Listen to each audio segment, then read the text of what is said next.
Luluto ako ngayon ng tortang talong. Ayan. Yung talong, sinapchap ko lang. Tapos, bawang, kamatis, sibuyas, itlog, Maggi, ayan, tomato paste. Ayan, kawali, naman mantika. Tawag dyan mamaya ay tortang talong.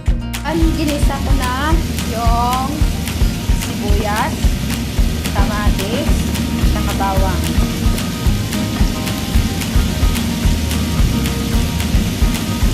Isasama natin dyan ang talong. Ayan na, sinama ko na yung talong sa pag-isa. Ito yung mga mabilisang gawa ng tortang talong. Diba? Para ito yung mga madalian na hindi tayo mahuli ng amo. Na nagluluto. Mag-ano tayo ng tatlong itlog. Diba? Ayan, ngayon lambutin natin yung talong.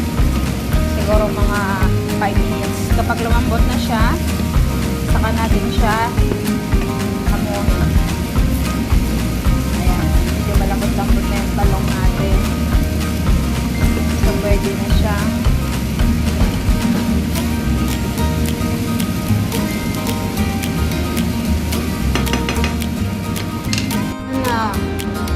Pagkatapos ko doon ginisa yung sibuyas, bawang, kamatis, tsaka talong, inilagay ko naman dito sa itlog. Ngayon, gagawin na natin tortang talong. May timpla na rin yan. Lagay ko na yung Maggi, ano dyan, Nor, tapos asin.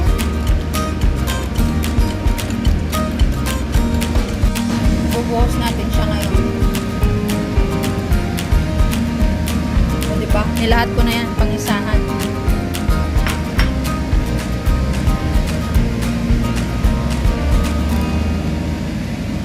Ayan. Ngayon, hinaan natin yung apoy. Mga 5 yan. Tapos, takpan natin. So, takpan natin siya. Yan. Takpan natin mga 10 minutes yan. Number 5. So, takpan natin siya.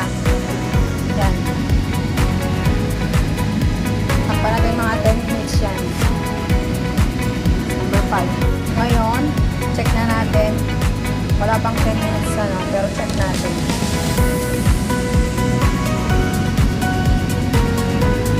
Ayan, medyo konti pa, konting luto pa.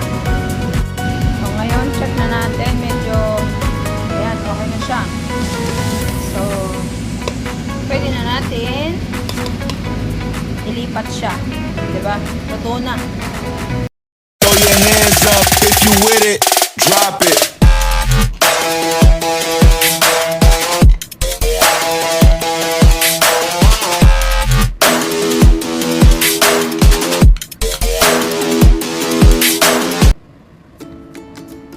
Okay na.